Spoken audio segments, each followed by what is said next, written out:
हनुमान जयंतीच्या पवित्र मुहूर्तावर पुण्यभूमी आळंदी येथे भव्य संवाद मेळावा संपन्न। विकासाचे मुद्दे पुढे येणे महत्त्वाचे असताना टीका करण्यावर भर दिला जातोय। समोरच्यांनी कितीही टीका करू द्या, मी काम करण्यावर भर देतोय।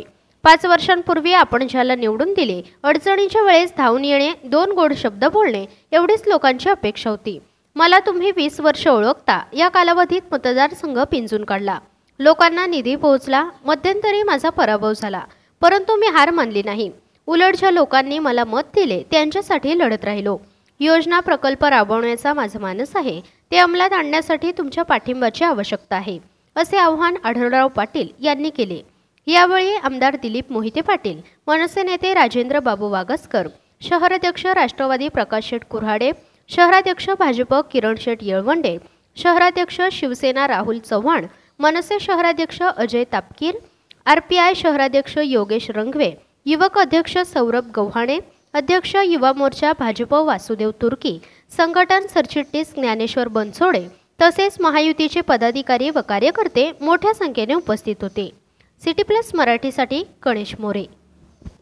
मतदारसंघामध्ये जी कामं अपूर्ण राहिली, जी कामं झाली नाही, ती कामं पूर्ण करणं माझ्या दृष्टीने अतिशय महत्त्वाचं आहे। समोरच्याला टीका करू द्या, समोरच्याला मीडियावर काही बोलू द्या, मी केलेल्या विकास कामावर स्टॅम्प मारून लोकांपर्यंत मीच केली अशा प्रकारच्या त्यांनी किती अफवा करू द्या, माझ्या दृष्टीने माझा सिंगल पॉइंट अजेंडा आहे, म्हणजे विकास काम। मित्र, 5 वर्षापूर्वी आपण सगळ्यांनी विचार केला आणि एका लोकप्रतिनिधीने निवडून दिलं। निवडून देताना सगळ्या समस्या मी ऐकतोय। आता मी राष्ट्रवादीमध्ये आल्यामुळं ज्यांनी त्यांना निवडून दिलं त्या लोकांनी आपापल्या व्यथा मी जागोजागी आहे। कोण म्हणतं मी वर्गणी जमा करून दिली, पैसे जमा करून दिले, पायाला भिंगरी लावून आपण सगळ्यांनी प्रचार केला। आपल्या सगळ्यांची अपेक्षा ही होती की ज्याला आपण निवडून दिलं त्यांनी आपल्या अडीअडचणीला धावून जाणं, किमान पक्षी निदान आपले फोन तरी घ्यावेत, आपल्या मतदारसंघामध्ये गावाला आपल्या भेटी द्याव्यात, जमलं तर थोडीफार विकास कामं करावी, आणि आम्ही अडचणीत असू तेव्हा निदान एखादा फोन तरी असावा, प्रेमाचं बोलणं, 2 शब्द तरी असावे, अशी अपेक्षा मतदारांची असणं हे साहजिक आहे। दुर्दैवानं तुमच्या सगळ्यांचा अनुभव जर पाहता, सगळ्या मतदारसंघामध्ये सगळ्या जनतेमध्ये एकच नाराजी आहे की हा माणूस 5 वर्ष आला नाही। आता उभं राहायचं ठरलं आणि मग आता प्रश्न आठवले की आता लोकांसमोर जायचं कसं।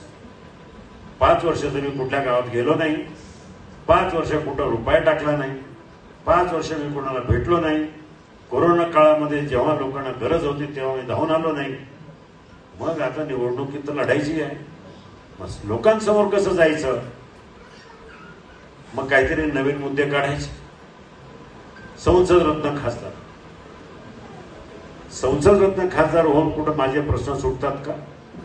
संसद रत्न खासदार होऊन कुठं माझ्या गोरगरिबांच्या वाड्या वस्त्यावरचा रस्ता, पाण्याचा प्रश्न, एखादा ट्रान्सफॉर्मर जळाला, डीपी जळाली, हे प्रश्न सुटत नाही।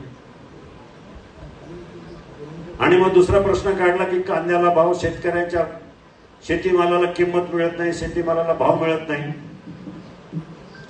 हे महोदय 4.5 वर्ष फक्त आपल्या व्यवसायामध्ये आणि शूटिंग मध्ये व्यस्त असताना कांद्याचं यांचं काही देणं घेणं नव्हतं। मग अचानक लोकांना सांगायला लागले की मला तर शेतकऱ्यांचा कळवळ आला, कांद्याचा भाव नाहीये। मग मला सांगा, आता कांद्याला भाव नाही म्हणजे गेले 4.5 वर्ष कांद्याला भाव होता का? शेतकरी सुखात होता का? अजिबात नाही। फक्त आता मुद्दे काढायचे, सोशल मीडियावर टाकायचे।